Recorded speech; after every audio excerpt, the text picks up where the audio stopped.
Halo, perkenalkan, nama saya Afid Zaman. Di sini saya akan menjelaskan faktor-faktor yang mempengaruhi daya saing dan keberlanjutan desa wisata di Indonesia. Daya saing pariwisata yang tinggi dinilai mampu menarik minat wisatawan untuk berkunjung ke Indonesia, hingga perekonomian negara meningkat dari kontribusi sektor pariwisata. Lalu peningkatan daya saing pariwisata Indonesia dapat tercapai dengan adanya dorongan dari daya saing pariwisata setiap daerah yang meningkat. Adanya kebijakan desentralisasi memberikan wewenang kepada setiap daerah untuk mengatur dan mengurus sendiri urusan daerahnya dapat menjadi salah satu cara untuk mengoptimalkan potensi pariwisata. Nah, lalu untuk metode penelitiannya ada dua. Yang pertama, digunakan analisis hipotesis faktor-faktor yang mempengaruhi daya saing dan keberlanjutan desa wisata di Indonesia menggunakan model causal loop diagram. Satu, studi literatur. Yang kedua, metodenya itu studi literatur dari studi jurnal dan atau penelitian sebelumnya dengan topik yang berkesinambungan dengan faktor-faktor yang ada. Berdasarkan studi literatur pada penelitian-penelitian terdahulu, terdapat hipotesis faktor-faktor yang mempengaruhi daya saing dan keberlanjutan desa wisata di Indonesia. Ada sebagai berikut. Pertama itu, kualitas SDM berpengaruh negatif terhadap daya saing dan keberlanjutan desa wisata di Indonesia. Lalu yang kedua, atraksi wisata berpengaruh positif terhadap daya saing dan keberlanjutan desa wisata di Indonesia. Yang ketiga, kemajuan teknologi berpengaruh positif terhadap daya saing dan keberlanjutan desa wisata di Indonesia. Dan yang terakhir, yang keempat, sejarah objek wisata berpengaruh positif terhadap daya saing dan keberlanjutan desa wisata di Indonesia.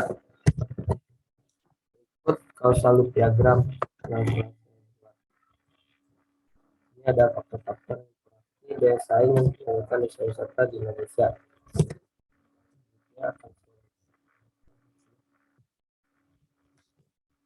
Yang pertama adalah pengaruh kualitas sumber daya manusia atau SDM yang rendah dikarenakan tingkat pendidikan masyarakat desa wisata yang sebagian besar masih rendah. Hal ini berpengaruh negatif kepada peningkatan daya saing dan keberlanjutan desa wisata.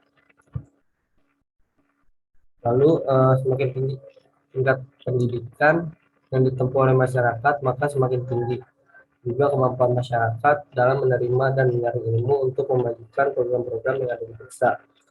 Lalu faktor yang kedua, ada atraksi wisata khusus. Atraksi wisata khusus yaitu strategi pengelolaan yang terpadu dan komprehensif antar berbagai sektor diperlukan agar dapat merumuskan dan mengelola wisata secara cepat dan efektif, sehingga cara tadi dapat meningkatkan daya saing dan keberlanjutan desa wisata. Dalam atraksi wisata khusus, kepadatan penduduk yang rendah akan memudahkan pengelola dan pemerintah desa dalam mengembangkan atraksi wisata atau spot-spot wisata khususnya dalam pengaturan tata ruang wilayah wisata. Selanjutnya, yang ketiga, ada faktor kemajuan teknologi.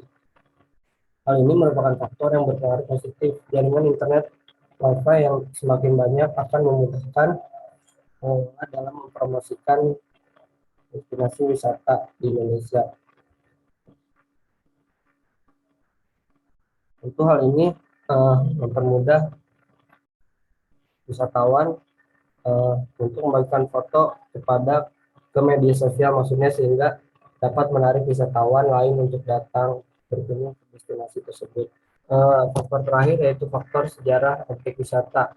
Hal ini berpengaruh positif dalam pengembangannya terhadap peningkatan daya saing dan keberlanjutan desa wisata Indonesia. Sejarah dari tiap objek wisata menjadi ciri khas lokasi tersebut agar dapat dikenal, dipelajari, dan dipahami baik oleh masyarakat, wisatawan, maupun wisatawan yang berkunjung ke lokasi tersebut. Sejarah berfungsi untuk melakukan suatu, menjaga identitas kultural dan solidaritas masyarakat, dan mempertahankan prestis dan status sosial. Lalu ada implikasi kebijakan. Dasar kebijakan itu perlunya peningkatan kualitas sumber daya manusia di desa-desa wisata di Indonesia.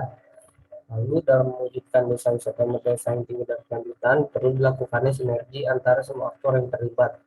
Aktor di sini itu antara lain masyarakat, pemerintah desa, dan pemerintah pusat, khususnya dinas pariwisata setempat. Lalu yang terakhir, perlu adanya analisis lanjutan daya saing pariwisata di seluruh Indonesia untuk melihat eksistensi dan positioning setiap objek wisata yang ada terhadap objek wisata lainnya. Simpulannya, kualitas sumber daya manusia yang rendah masih banyak dan berpengaruh negatif.